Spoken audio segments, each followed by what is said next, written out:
Assalamualaikum dan salam sejahtera bersama saya Nadin Nasar di Sinema #ini Sinemaku. Kita dah pun ke episod yang ke-10. Seperti biasa, Nadia akan memberitahu anda semua tentang info-infotainment dunia hiburan, dunia perfilman dan juga dunia drama. Sekarang pun tidak lagi selamat untuk anda ke mana-mana.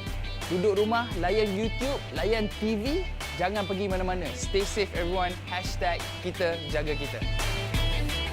Untuk pengetahuan semua penonton setia di rumah, Nadi sekarang ini di Makmal Filem Warna P. Ramlee atau lebih dikenali sebagai MOMI at Finas, Museum of Moving Image yang telah dibuka dengan rasminya oleh Yang Berbahagia Menteri Penerangan Malaysia, Datuk Seri Muhammad Adib bin Haji Muhammad Adam pada 6 hari bulan Mac 1984. So, Nadi akan bawa anda semua jelajah ke dalam Makmal Filem Warna P. Ramlee ini. Apa kita tunggu lagi? Jom. Di sini juga anda berpeluang untuk melihat lebih dekat lagi pameran peralatan perfilman yang berada di Makmal Filem Warna P. Ramlee. So, kalau anda semua tengok di depan Nadia sekarang ni, ada carta aliran proses kerja Makmal Filem yang termasuk katalog, perpustakaan, pilih, laras dan banyak lagi. Nadia akan bawa anda semua jelajah di program ini. Tapi sebelum itu, kita ke segmen Buletin. Anugerah Bintang Popular Berita Harian yang ke-33 dengan cerita akan dijalankan dalam norma baru. Roll it. Anugerah Bintang Popular Berita Harian kembali menyemarakkan industri seni tanah air menerusi edisi ke-33 yang mencipta sejarah sebagai anugerah pertama pilihan peminat yang mengadaptasi norma baru berikutan pandemik COVID-19. Dijadual bersiaran pada 13 November 2020, anugerah berprestij yang dikenali sebagai ABPBH ini menampilkan gabungan muka lama dan baharu menerusi 13 kategori utama dan 5 kategori online, sekaligus menobatkan siapa bintang paling popular ABPBH 33. Mengangkat tema hashtag ABPBH Kita 2020, pengarah ABPBH 33 yang juga pengarang berita hiburan Berita Harian Samsul Azri Samsir memberitahu acara kemuncak akan berlangsung mengikut SOP ketat di bawah pemantauan Majlis Keselamatan Negara. Dilancarkan buat pertama kalinya secara maya pada awal Oktober baru ini, ABPBH 33 menampilkan 20 calon bagi setiap kategori termasuk kategori baru FC Fantastic Popular yang diperkenalkan sebagai menghargai sokongan peminat. Dari dunia perfilman, persaingan sengit dijangka diberikan oleh Zul Arifin dan Mira Filzah menerusi filem Sangkar bagi kategori pelakon filem lelaki popular dan pelakon filem wanita popular. Juga ditampilkan pelakon TV lelaki popular dan pelakon TV wanita popular selain gandingan serasi drama popular dan gandingan serasi filem popular menerusi kategori online. Undian kini dibuka di www.abpph.com.my sehingga 8 November 2020. Apa salah aku? Sekarang ni aku bagi kau 2-3. Pernah meraih lebih 80,000 petisyen tanda tangan bagi mengharamkan penayangannya telefilm kontroversi Demi Tuhan Aku Bersaksi yang didakwa mempromosi golongan lesbian, gay, bisexual dan transgender atau LBGT dan sengaja menjatuhkan imej institusi sekolah tahfiz akhirnya menemui penonton di saluran TV1 pada 31 Oktober 2020 selepas lebih setahun ditunda. Cerita mengenai seorang maknyah yang mahu bertaubat dengan mendalami ilmu agama di sebuah pusat tahfiz namun sebaliknya dihina serta dikeji sebagai pengikut Nabi Lut ini digarap oleh Ira Rahman. Ia menampilkan lakonan hebat Syafiq Naswib dan dibantu Fezrul Khan dan Tayuddin Bakar. Diproduksi oleh Prokuya Studios, karya bersifat dakwah ini menampilkan Fazil Sa'ari sebagai penerbit manakala Yana Samsudin selaku penerbit eksekutif. Isu tercetus berikutan penularan sekeping gambar salah satu bapa yang dimanipulasi sehingga disalah tafsir oleh masyarakat walaupun kandungannya ditapis dan mendapat kelulusan RTM seawal sebelum timbulnya kontroversi. Bagi tujuan penayangan, kurang daripada 15% babak dipotong. Apa saya sok mau kena gini? Semua dikecewakan dalam penciptaan. Dari YouTube ke filem, Mael Tote The Movie memberi nafas baharu kepada industri perfilman tempatan dalam norma norma baharu di tengah penularan pandemik COVID-19 apabila membuat kejutan dengan mengutip hampir RM700,000 pada hari pertama tayangannya di Astrofirst. Mula menemui penonton pada 22 Oktober 2020. Filem genre komedi ini adalah garapan sulung YouTuber Syahmi Shazli ini yang juga penerbit dan teraju utamanya. Dibawa oleh Astro Shaw, turut ditampilkan pelakon istimewa Yo Pare, Asif Suhaimi, Samsul Anwar atau Bedul dan Muhammad Yatin selain bakat baharu Imalin Minhat dan Awin Ismail. Mengekalkan gelagat bersahaja para pelakonnya dan dialog dalam dialek Kelantan, filem yang diangkat daripada salah satu daripada 24 episod drama spontan mereka di YouTube yang mencatat tontonan 94.74 juta sejak dimuat naik lebih setahun lalu ini, turut dilakonkan Husairi Hussein, Dala Yusof, Azna Hamid dan Kamarul Yusof. Ia mengisahkan Mael, seorang pemuda lurus bendul yang berusaha mempelajari bahasa Inggeris demi memenuhi syarat gadis idamannya Yaya, tetapi sebaliknya jatuh cinta dengan guru bahasa Inggerisnya itu, dan bagaimana 4 budak istimewa Asif, Yo, Yatin dan Bedul menyelesaikan konflik antara Mael, Yaya dan guru itu. Ketahui cerita selanjutnya dalam Mael Tote The Movie di pawagam rumah anda, Astrofirst saluran 480, serta ikuti info dan klik menarik mengenai filem ini menerusi akaun Instagram, Facebook dan Twitter Astro Shaw. Okey, tahniah kepada filem Mael Tote The Movie yang telah mencatat kutipan RM700,000 pada hari pertama tayangannya. So, sekarang ni Nadi berada di bilik kawalan memproses filem yang digunakan pada era 70-an untuk membuat filem-filem Malaysia. Okey, seterusnya kita akan ke segmen sebalik skrin dengan filem Salina. Boleh. Menghasilkan karya seram bukanlah tugas mudah buat pembikin filem. Apatah lagi dengan lambakan filem seram di seluruh dunia yang cukup bagus. Namun itu tidak mematahkan semangat pengarah tersohor Raja Mukris Raja Ahmad Kamaruddin menerusi filem Salina.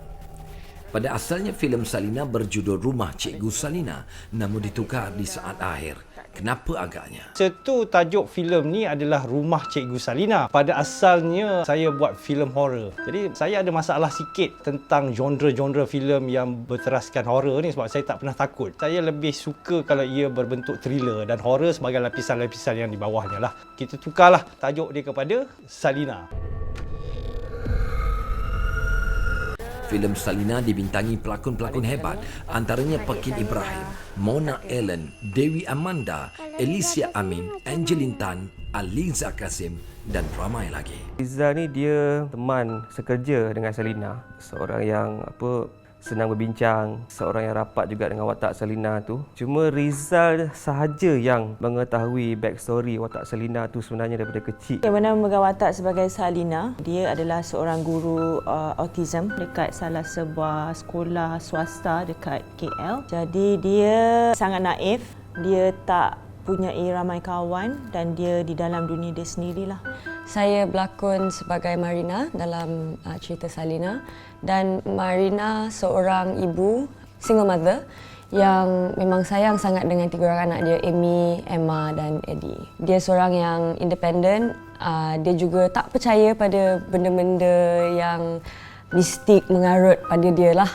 Menariknya, filem ini memberi peluang kepada Pekin Ibrahim berlakon bersama isterinya Mona Ellen. Cabaran berlakon dengan suami sendiri ya. Jadi ketika itu kita orang baru je kahwin. Bila dah masuk set kita kena menjadi orang lain. Sampai kadang terbawa-bawa keluar daripada set ke rumah tu memang terbawa-bawa lah. Jadi memang cabaran dia sangat-sangat berat. Susah bila kita bekerja dengan bini sendiri sebenarnya. Sebab masa saya berlakon dengan bukan bini pelakon lain, kita boleh tegur kan. Tapi bila dengan bini dia jadi macam bila aku tegur dia, you pun macam kayu je berlakon. Untuk tegur dia aku akan beritahu Mukris. Mukris akan sampaikan kat dia.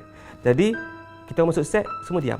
Dia bawa watak dia, aku bawa watak aku. Sampai dah kahwin aku rasa dia faham kot. Sebab bini, kau tegur je tak boleh. Dalam kereta tak bercakap. Dia bawa watak Salina sampai ke rumah weh. Pastikan anda tidak terlepas menonton filem Salina yang akan berada di pawagam tidak lama lagi. Finas memberi sepenuh kepercayaan kepada pihak berkuasa untuk menyiasat dan mengambil tindakan sewajarnya berhubung isu pengubahan wang haram perjudian dalam talian dan sedikit pelacuran yang dikaitkan dengan penggiat industri kreatif.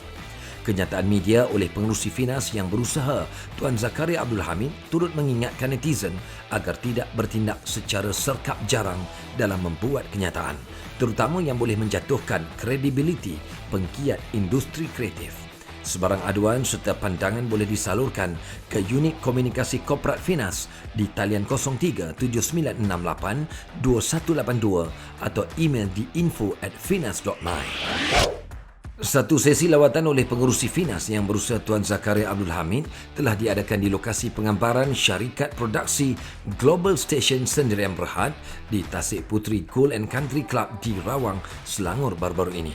Lawatan yang diatur oleh bahagian perlesenan dan penguatkuasaan Finas sempena program saringan prihatin Finas bagi swab test COVID-19.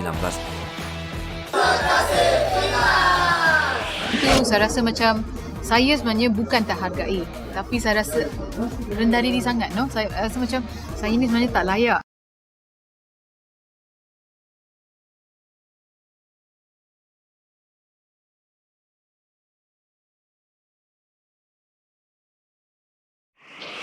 Pertama ada jual meh? Nak tukang lain mah. Jenis kebangsaan di negara ini harus bekerjasama. The Story of the Southern Islet mengharumkan nama Malaysia di pentas antarabangsa apabila karya nukilan dan arahan sulung Chong Kiat Aun ini dinobatkan sebagai filem terbaik di Anugerah Filem Istanbul di Turki pada September 2020 lalu. Dibintangi Season Chi, Pia Li Chua dan Jojo Goh, filem yang diinspirasi daripada kisah benar yang berlaku di sekitar kawasan Gunung Kriang di Kedah pada era 80-an ini juga bakal berentap di Anugerah Golden Horse Taipei ke-57 di Taiwan dan pada 21 November 2020 nanti bagi kategori lakon layar asal terbaik dan pengarah baru terbaik, Syabas dan Tanya daripada Finas. Sekitar tahun 80-an dan 90-an, nama Hamid Gurka atau dikenali juga dengan panggilan Pak Hamid sangat popular dan sinonim dengan watak-watak komedinya. Dilahirkan pada 22 Ogos 1933 dan kini berusia 87 tahun. Sebelum menceburkan diri dalam bidang seni, Hamid Gurka pernah menyertai pasukan tentera selama 7 tahun pada tahun 1950-1957. Aktiviti seni beliau bermula ketika menyertai pertandingan bintang radio RTM tahun 1965 dan berjaya merangkul tempat pertama dan berkhidmat di bawah Kementerian Kebudayaan dan Kesenian. Selain daripada itu, Pak Hamid juga pernah menghasilkan beberapa buah album komedi bersama rakan karibnya Datuk Jamali Syahadat yang memuat naik sketsa lawak jenaka dan lagu-lagu komedi pada era 70-an. Pada tahun 1978, beliau memulakan kerjayanya sebagai seorang pelakon dalam filem pertamanya yang berjudul Panglima Badul. Filem-filem yang telah melonjakkan nama beliau sebagai pelakon dan pelawak seperti Gila-Gila, Aku Yang Berhormat, Constable Mamat, Main-Main Hantu, Rock, Zombie Kampung Pisang dan telah membintangi sebanyak 25 buah filem sepanjang karirnya. Beliau pernah memenangi anugerah artis komedi terbaik di Festival Filem Malaysia pada tahun 1982.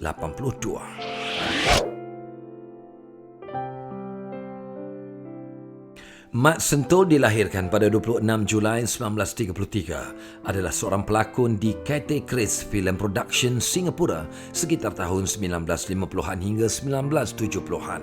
Sebelum membabitkan diri dalam bidang lakonan, beliau adalah seorang guru lukis di sebuah sekolah Cina di Singapura. Namun kerana meminati dunia lakonan, beliau memulakan kerjayanya sebagai pelakon dan membuat penampilan pertamanya menerusi filem Hang Tuah sebagai penari istana pada tahun 1956. Kemudian mula berlakon dalam filem Sumpah Pontianak, Pak Pandir Moden, Jalak Lenting dan banyak lagi. Selain daripada itu, beliau turut dikenali suatu ketika dahulu menerusi filem-filem arahannya yang turut dilakonkannya sendiri, di mana setiap di awal tajuk filem tersebut menggunakan perkataan Mat diambil sempena namanya. Antara filem-filem tersebut adalah Mat Tiga Suku, Mat Bond, Mat Tinggi, Mat Magic dan banyak lagi.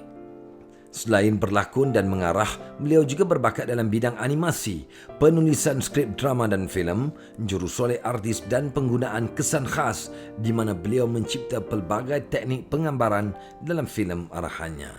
3 buah filemnya telah menggunakan teknik kesan khas yang diciptanya sendiri adalah Mat Bond, Mat Tiga Suku dan Mat Magic. Kembali di sinema, #ini Sinemaku. Sekarang ni Nadi berada di bilik analisis kimia. Inilah antaranya peralatan yang digunakan untuk proses pembacuan kimia. Dan kita ke segmen Hot Seat. Kalau minggu lepas kita ada Yusri Abdul Halim, minggu ini kita bersama pelakon wanita terbaik untuk filem Festival Malaysia yang ke-29. Rolling. Kemuja binti Yahya. Tuah ayam nampak di kaki, tuah manusia siapa yang tahu.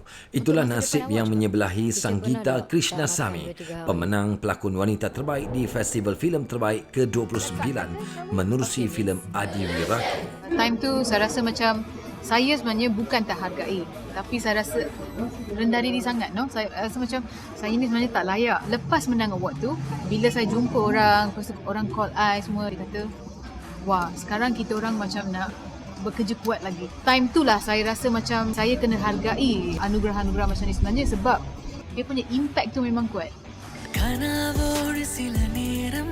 Namun untuk memenangi anugerah berprestij itu bukanlah semudah yang disangka. Bekas graduan pengajian undang-undang ini memulakan karyernya sebagai pelakon dari bawah lagi walaupun hampir putus asa. Saya sebenarnya tak pernah minat nak berlakon lah. Saya suka teater. Lepas tu tiba-tiba satu hari tu I nampak ada course untuk belajar berlakon. Sebab I dulu tak confident sangat. Saya susah nak bercakap dengan orang, public speaking semua I susah sikit. Lepas I graduated, tiba-tiba I dapat peluang. Time tu Tamil I tak fasih sebenarnya. I risau, tak dapat nak bawa otak kan. My director guided me. Dalam drama bersiri tu lah saya belajar bahasa Tamil, belajar berlakon semualah kan. Tahun 2015, Sangeeta membuktikan menceburi bidang lakonan adalah pilihan yang tepat. Sangeeta memenangi 2 anugerah pelakon wanita terbaik di anugerah Kalai Ulaga Malaysia 2015 menerusi 2 kategori yang berbeza. Tak tahu macam mana nak terima benda ni sebab saya rasa macam saya tak layak. Tapi saya dapat. I masih ingat lagi dia orang tanya I, lepas ni graduate lah, pergi Hollywood lah dia kata. Time tu I terfikir sesuatu. I cakap, tak. Kenapa saya nak keluar negara saya? Saya nak duduk sini, saya nak di Malaysia, saya nak buat filem Malaysia yang seluruh dunia akan pandang. Itu yang saya dapat, inspiration yang saya dapat masa naik stage hari tu ambil award. Saya nak berterima kasih sangat kepada semua director-director, producer-producer, pelakon-pelakon yang percaya kepada saya dan bagi peluang kepada saya sebab kalau bukan kerana anda, saya tidak berada di sini. Saya juga ingin mengucapkan terima kasih kepada Finas sebab selalu membagi sokongan kepada saya. I really appreciate that. Thank you sangat. Setiap artis yang join dalam industri ni, kalau kata sebut buat filem tu, dia memang satu achievement yang cukup baik lah kan.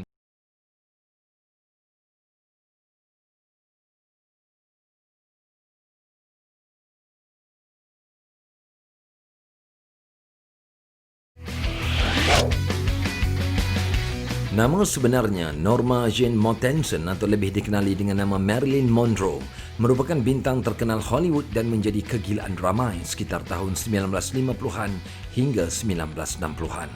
Dilahirkan pada 1 Jun 1926 di Los Angeles dan dibesarkan di rumah anak-anak yatim dan telah berkahwin ketika berusia 16 tahun. Beliau pernah bekerja di sebuah kilang ketika Perang Dunia Kedua sebelum beliau bertemu seorang juru gambar First Motion Picture dan dari situlah bermula kerjayanya sebagai seorang model dan kemudian telah menandatangani kontrak bersama 20th Century Fox dan Columbia Pictures sebagai seorang pelakon. Selepas 2 tahun, nama beliau melonjak sebagai pelakon popular dalam beberapa filem komedi seperti As Young As You Feel, Monkey Business, Gentlemen Prefer Blondes, How to Marry a Millionaire dan banyak lagi. Terkenal dengan watak komedi Blonde Bombshell menjadikan beliau pelakon yang menerima bayaran paling tinggi selama 1 dekad dan filem lakonannya menjana pendapatan sebanyak USD 200 juta.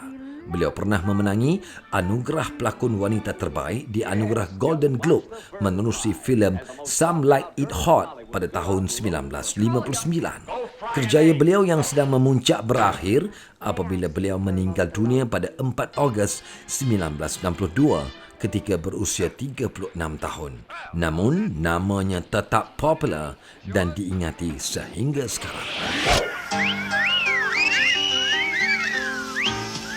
Bila sebut sahaja John Travolta, pasti para peminat beliau akan mengingati filem-filem lakonan beliau seperti Face Off, Hairspray, Broken Arrow, Saturday Night Fever dan banyak lagi.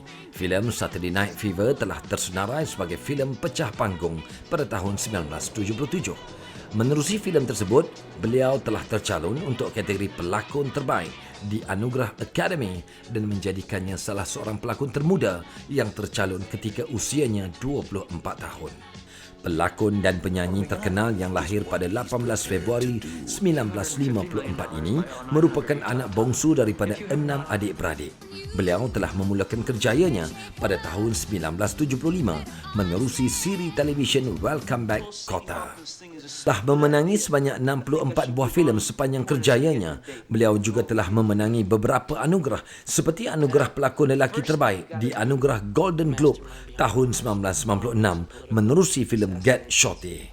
Pada tahun 2016, beliau telah menerima anugerah IFA untuk kategori pencapaian luar biasa di pawagam antarabangsa. Selain daripada berlakon, beliau juga popular sebagai seorang penyanyi dan memiliki 11 buah album dan 30 buah lagu single. Selain daripada kerjayanya sebagai seorang pelakon, penyanyi, penari dan penerbit, beliau juga adalah seorang juru terbang pribadi dan mempunyai 4 buah pesawat. Ini menjadikan beliau salah seorang artis Hollywood yang memiliki pendapatan tertinggi.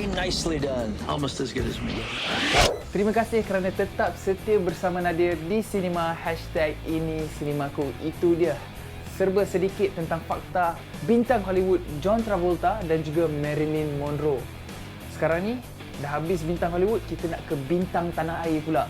Siapa tak kenal Zizan kan? Zizan, apa cerita bro? Tepi akak. Tepi kak. Segmen casting minggu ini kita akan bersama Zizan Razak atau nama sebenarnya Muhammad Razizan Abdul Razak. Sejak awal pembabitannya dalam industri, Zizan sudah berlakon lebih dari 30 buah filem. Saya memang minat filem actually. Actually saya dulu sebelum saya masuk industri saya memang berlakon teater kat Terengganu. Saya pernah belajar lah teater juga dan pernah berlakon lah banyak kali juga. Lepas tu filem ni of course lah setiap artis yang join dalam industri ni kalau kata sebut buat filem tu dia memang satu achievement yang cukup baik lah kan.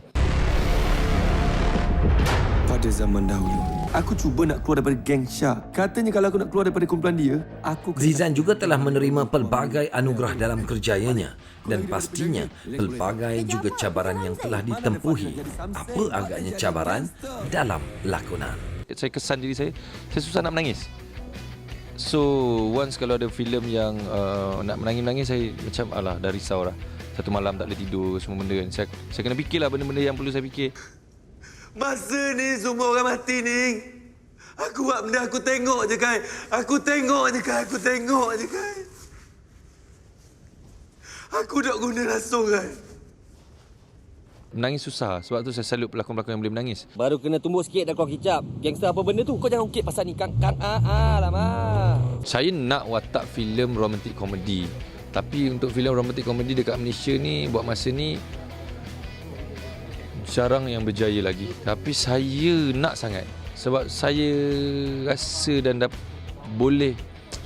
saya boleh yakin yang ada method dia yang perlu kita buat supaya orang nak tengok dan orang suka.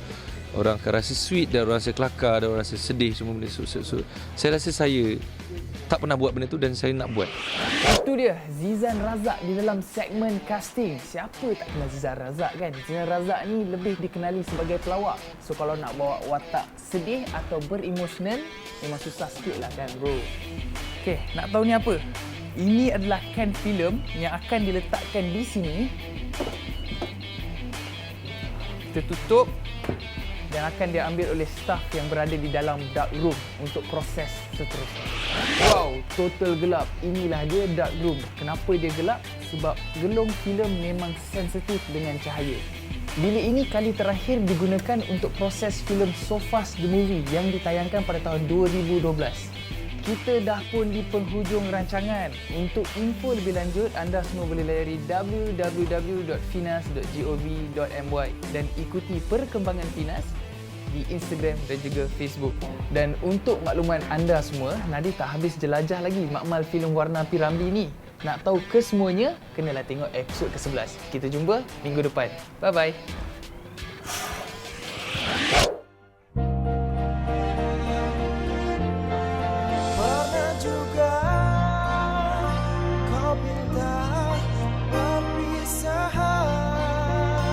Terima kasih Nadir. Wah, semakin meletup nama Nadir sebagai hos dalam industri seni tanah air.